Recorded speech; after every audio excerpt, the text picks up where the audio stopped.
Assalamu alaykum va rahmatullohi va barakatuh. Hurmatli ustozlar, qarindoshlar. Bugungi tafsir darsimiz Baqara surasi 25-oyatdan 30-oyatgacha.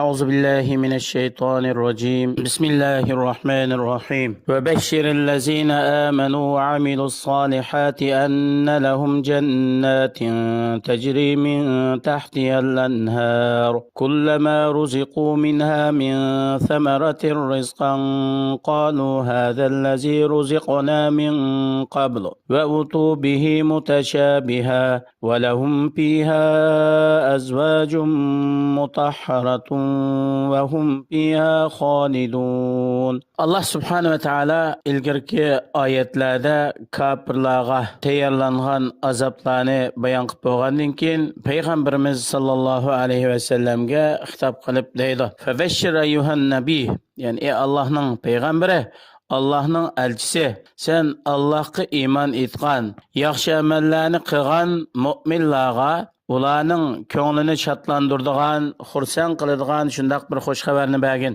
U xush xabar nimadan iborat desa, dunyoda Allohga iymon etib, Allohning taat ibodatlarini to'liq qilgan, payg'ambarga ergashgan mu'minlarga jannatda oliy qasrlar bor. O qasrlarning ostlaridan suzuk suvlar eqib turdi. Ularga shundoq esil bog'chilar bor. O bog'chilarda suvlar eqib turgan turli mevalik daraxtlar, shundoq bir go'zal bog'chilar bor. Shu jannatning shundoq tatliq mevalaridan har vaqt rizq qilib ularga mevalar oldiga keltirilgan vaqtida, ya'ni bu mevani biz ilgirmi yegan to'q deydi. Chunki ularga keltirilgan mevalar ular burun biladigan, dunyoda yegan, rangi, shakli va ismi bular dunyoda bilgan, tanishlik bo'lgan mevaga o'xshaydi. Ammo ularga keltirilgan mevaninki ismi, shakli o'xshagan bilan lazzati, ta'mi dunyodagi meva-chevalarga hargiz o'xshamaydi. Uningdan boshqa ularga yana jannatda dunyoda insonning tasavvurida yoqtirmaydigan, ayollarda bo'ladigan hayz nifosdan iborat hech qanday bir ish bo'lmagan pok juplari bo'ladi. Yana ular uchun jannatda mangu davomlashadigan, uzilib qolmaydigan ne'matlar bo'ladi. Jannatda jafo mushaqqat, qiyinchilik, aziyat bo'lmaydi. Ularga jannatda issiq sovuq yoki qor yomg'ir yoki bo'ron chapqin degandek insonga aziyat bo'ladigan, masalan dunyoda bo'ronda qoldim, yomg'irda qoldim deb qayg'uradigan mandaq ishlarning hech qanday jannatda bo'lmaydi. Innalloha la yastahi an yadriba masalan ma ba'udatan fama fawqaha. Haqiqatan Allah subhanahu wa ta'ala o'zi xohlagan narsalar bilan misol bayon qilishdan tortinib qolmaydi. Allah subhanahu wa ta'ala xolisa pashininki misolni bayon qilib turdir, yoki pashidan cho'ngroq yoki pashidan kichikroq narsalar bilan misol bayon qilib turdi. Hamda Allohning Qur'oni Karimda bayon qilib bergan mush misollarning qarshisida insonlar ikki turlik bo'lib ketadi. Bir turliki mu'minlar, ya'ni bir turi kofirlar. Ammo mu'minlar biladi, Allah subhanahu wa ta'ala mushu oddiy narsalar bilan bir misol bayon qilishda Allohninki bir hikmati bor. Bu Alloh tarafdan bo'lgan haqiqat deb ishonadi va bir hikmat borligini biladi. Ammo kofirlar, munofiq badbaxtlar bular deydi, zangli qilib, masxir qilib, Allah subhanahu wa ta'ala mushu pasha, chivin, o'michik, cho'mela, shuningdek mushundoq e'tiborsiz ushshaq hasharotlar bilan misol bayon qilishdan nimani maqsad qilgandi deb masxir qiladi. Ya'ni Qur'oni Karimda mushundoq ushshaq narsalarningki gapi bo'ladi ekan. Bunga Allah subhanahu wa ta'ala o'zi javob berib deydi, haqiqatan mushundoq misollarni bayon qilishda bu yerda Alloh tarafdan bo'lgan bir hidoyat, to'g'ri yo'lga boshlash va insonlarni sinash bor. Bularning qaysi Allohninki bayon qilib bergan misollarininki haq ekanligiga ishonib, buning haq ekanligini bilib Allohga taat ibodat qiladi, qaysi buningdan yuz o'riydi, bularni bir sinash uchun. Alloh subhanahu va taolo o'sha misollar orqali o misollarni tafakkur qilish, o'ylanish va buningdagi hikmatni tushunishdan bosh tortgan nurg'un kishilarni ozdirib o'tadi va nurg'un kishilar mushu misollardan va'z nasihat elib, Alloh cho'qim buni bir hikmat bilan bayon qildi deb haqiqiy tasdiqlab ishonguvchilarning nurg'unlarini hidoyat qiladi. Alloh subhanahu va taolo faqat shu ozg'unlikqa haqli bo'lgan kishilarni ozdiradi. Ular kimlar desa, kofir, munofiqlarga o'xshash Allohning taatidan chiqqan kishilar. Bular Alloh subhanahu va taologa bergan o'zininki ahdilarini buzadi. Yani allazine yanquduna ahdallahi min ba'di mithaqihi ve yaqta'una ma emarallahu bihi en yu'sala ve yufsiduna fil ardı. Ulaike humul khasirun. Ula Allah'a bergen ahdisi qaysi dese yalğız bir Allah'a ibadet qilish, Allah'ның peygamberi xabar bergen her qandaq işlarda Allah'ның peygamberiga ergishish. Ruhi alemdimi bular ahdi misaq bergen insanlarning hammasi. Hamda bular Allah subhanahu ve taolaga bergen ahdisini buzdi dünyada. Allah buyurishqa, davomlashtirishga buyurgan ishlarni uzdi. Urug' tuqqanchilikni davomlashtirish, beqir miskinlarga sila rahim qilish, qillarni yo'qlash qatorliq ishlarni qilmaydi va yana bularningki shu zaminda buzuqchilik, fitna fasad, kishilarni dindan ozdirish, gunoh ma'siyat qilish bilan yuradi. Bu ilgirki vaqtlarda o'zi yurib qilgan bo'lsa, hozirgi taraqqiy qilgan davrlarda internet media sohasida har xil batil e'tiqod, nachar fikr, dinning qarshisidagi narsalarni yo'llash orqali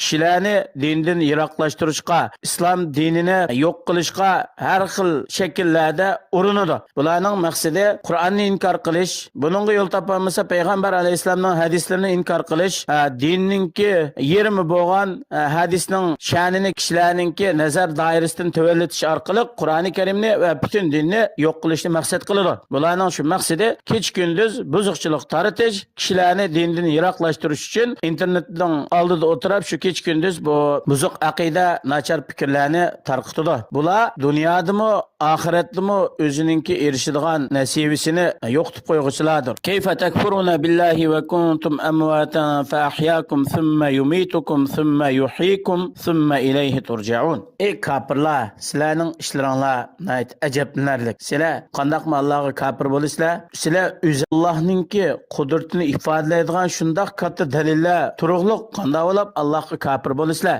Sizlar hech nima emasdinglar. Alloh sizlarni paydo qildi, hayotlik ato qildi. Ondan keyin ajlanlar to'shqa vaqtida Allah sizlarni o'ltirdi.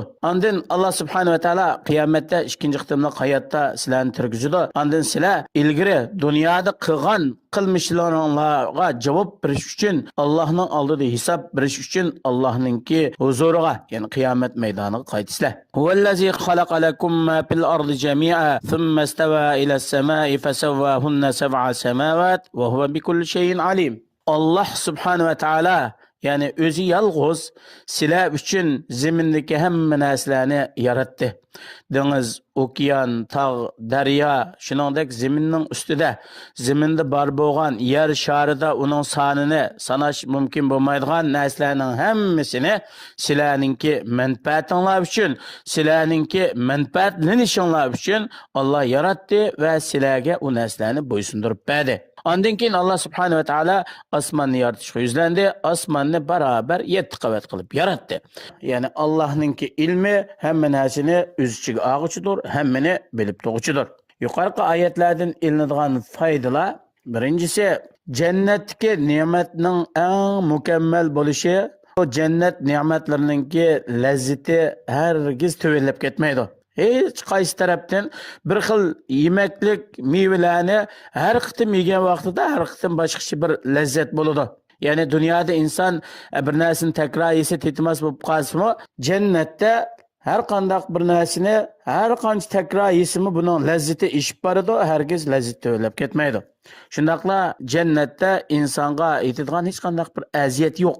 Issiq, so'g'oq, bo'ron, chapqun, qor, yomg'ir, shivirg'on degandek hech qanday insonning ko'ngliga aziyat yetadigan hech qanday narsa bo'lmaydi. Ikkinchisi, Allah subhanahu va taoloninki Qur'oni Karimda bayon qilib bergan misollari, mayli cho'milning voqealigi bo'lsin, Sulaymon alayhisalom bilan bo'lgan, yoki kofirlarninki cho'qinayotgan butlarni xuddi tortayotgan o'michiklarga o'xshatgan misollar bo'lsin, yoki pasha yoki chivin, shuning o'xshash oddiy hasharotlarninki misollari bo'lsin, buningdan faqat mu'minlar manfaatlanadi. Chunki mu'minlar degan buni tasdiqlash bilan to'g'ri yo'l topishni maqsad qiladi va haqni talab qiladi buningdan. Shunga ular manfaatlanadi. Hamda fasiqlarninki Allohning toatidan chiqishlarninki sifatlaridan bular Allohga bergan va'dasini buzadi va shundaqla kishilarga bergan va'dasini buzadi.